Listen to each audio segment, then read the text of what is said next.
सुप्रभात। जड़ चेतन ही ग्रंथि पर गई। जड़ चेतन ही ग्रंथि पर गई। यह हमारी आज की आध्यात्मिक चर्चा का विषय है।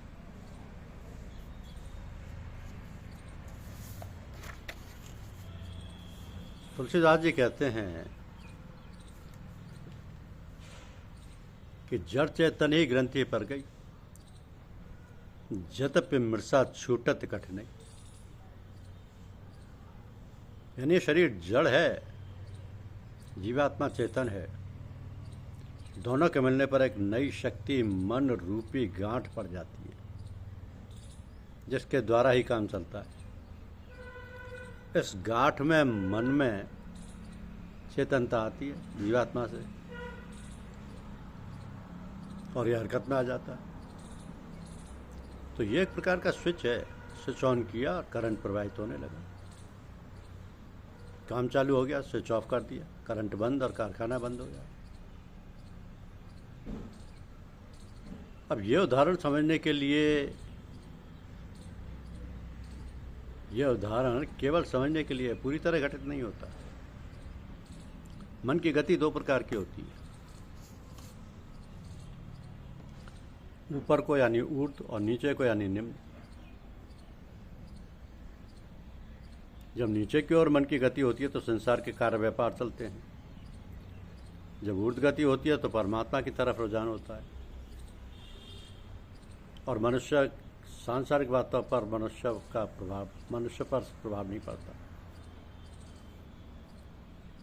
जब परमात्मा की तरफ रुझान होता है तो सांसारिक बातों का प्रभाव नहीं पड़ता। इसलिए कहा है ना कि मनेव मनुष्यानाम कारणम बंध मोक्षियो। मन का ही सारा खेल है, तो फिर मन को बस में कैसे किया जाए। मन बस में होता है अभ्यास और वैराग्य से। करत करत अभ्यास के जड़ में तो रसरिया बज्जास से सिल पर परत निशान। ये सारी साधारण सी बातें हैं जिन्हें सभी जानते हैं। मन हमारे अंतःकरण का एक अंग है। हमारे अंतःकरण के 4 कार्य व्यापार हैं। इस कारण अंतःकरण चतुष्ट कहलाता है। अंत माने अंदर, करण माने साधन। तो हम बाहर की सभी बातों का, चीज़ों का जो अपने अंदर समावेश करते हैं, उसका व्यापार मन, बुद्धि, चित्त और अहंकार द्वारा होता है। मन संकल्प विकल्प करता है, ऐसा है, ऐसा नहीं है, वैसा है इत्यादि। बुद्धि विवेचना करती है कि ऐसा है, ऐसा होना चाहिए, ऐसा नहीं होना चाहिए। तो बुद्धि द्वारा जब यह निश्चय हो गया तो चित्त पर वह अंकित हो जाता है। तब अहंकार की मोहर लग जाती है कि हाँ ये ऐसा है और हमने किया। इस प्रकार चित्त में संस्कार पूर्ण रूप से अंकित हो गया। यही संस्कार हमारे जीवन मरण के मामले में सहायक और साधक बाधक बन जाते हैं। बड़ा सूक्ष्म है ये मामला, कहाँ तक लिखा जाए, बहुत विस्तृत योजना है, कहाँ तक बताया जाए। बड़ा भारी कार्य व्यापार है। मनीराम की महिमा अपार है। जो गुरुमुख हैं, गुरु की आज्ञा और उपदेश का भली प्रकार पालन करते हैं, वही पार पाते हैं, नहीं तो अटके रहते हैं मझधार में।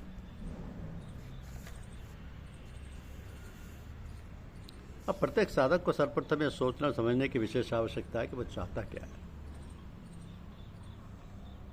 उसका लक्ष्य क्या है। क्योंकि किसी कार्य को करने से पहले वह निश्चय करना आवश्यक है कि हम क्या करने जा रहे हैं, ये कार्य हम किस लिए करेंगे और कैसे करेंगे।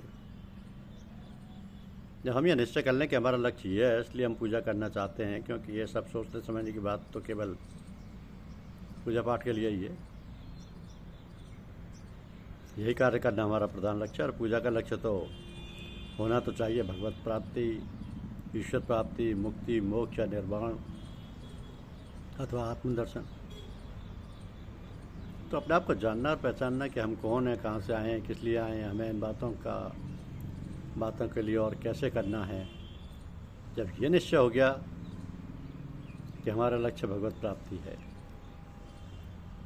जब यह निश्चय हो गया कि हमारा लक्ष्य भगवत प्राप्ति है और उस प्राप्ति के लिए हमने पथ प्रदर्शक गाइड या जिसको गुरु नाम से पुकारा जाता है हमको प्राप्त हो गया है, इस विषय में हमने ठीक प्रकार समझ लिया है, निश्चय कर लिया है, तो फिर हमारा मार्गदर्शन ठीक प्रकार से वो कर सकेंगे।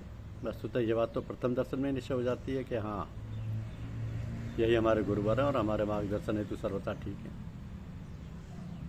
किसी ने ठीक ही कहा है कि निगाहों में इकरार सारे हुए हैं,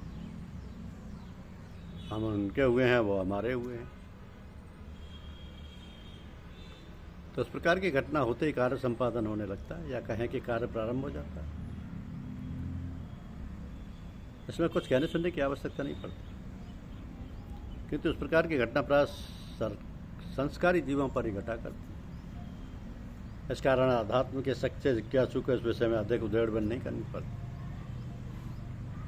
अब एक बात और है, जो लोग पूजा किसी सांसारिक कार्य के लिए करना चाहते हैं किंतु इस बात को प्रकट नहीं करना चाहते कि हमारी इच्छा है या मनोकामना है कि धन, स्त्री, पुत्र, नौकरी, चाकरी या मुकदमा जीतना इत्यादि, ऐसे लोगों को थोड़ी अड़चन पैदा हो जाती है। वो इसलिए कि हम जिसके पास आए वहाँ पर तो परमेश्वर प्राप्ति की साधना बताई जाती है। हम एक दूसरे के ख्याल को अपने संदर्भ अंदर रखे हुए हैं, तो फिर वहाँ अंतर्द्वंद पैदा हो जाता है। ऐसे अवसर पर या तो साधक भाग जाएगा या उलझन में पड़ जाएगा। इसमें भी खास बात ये होती है कि यदि उसने श्रद्धापूर्वक साधन पकड़ लिया है एवं साधना में जुट गया, तो वो सांसारिक विघ्न, बाधाएं या इच्छाएं भी आवश्यकता अनुसार पूर्ति होती जाती हैं। किंतु होना चाहिए पूर्ण श्रद्धा और विश्वास, क्योंकि सारे कार्यकलाप साधारण तौर पर बिना किसी झंझट के चलते हैं। साधक समझ ही नहीं पाता कि हम क्या से क्या बन गए। ये तभी होता है जब साधक अपने आप को पूर्ण रूप से समर्पित कर देता है। तो इन्हीं सब बातों को लेकर साधारण तौर पर कहते हैं कि बैत होना। अब बैत होने के माने बिकना, जैसे कोई चीज़ बेच दी जाती है तो फिर बेचने वाले का उस पर अधिकार नहीं रहता। इसी प्रकार जब कोई बैत हो गया तो उसका अर्थ है कि उसने अपने आप को गुरु के सुपुर्द कर दिया, समर्पित कर दिया। अब वो जैसे चाहे वैसे चला है। तो आचार्य के अधिकार की बात है। ये सब कहने में तो सरल है, मगर है लोहे के चने, बिरले ही पार हो पाते। ईश्वर ऐसी दया कृपा करें जो इस मार्ग में है वो सफल हो। इस प्रकार साधक जब अपनी मनमानी नहीं कर सकता तो वो गुरुमत हो गया, और यदि मनमत रहा अर्थात मनमानी करता रहा, गुरु के आदेश तथा उसकी आज्ञा और नियमों का पालन नहीं किया, तो फिर मामला गड़बड़ हो जाता है, साधना में विघ्न पड़ जाता है, तमाम अड़चनें, झंझटें, परेशानियाँ उठ खड़ी होती हैं। क्योंकि मन तो चंचल है।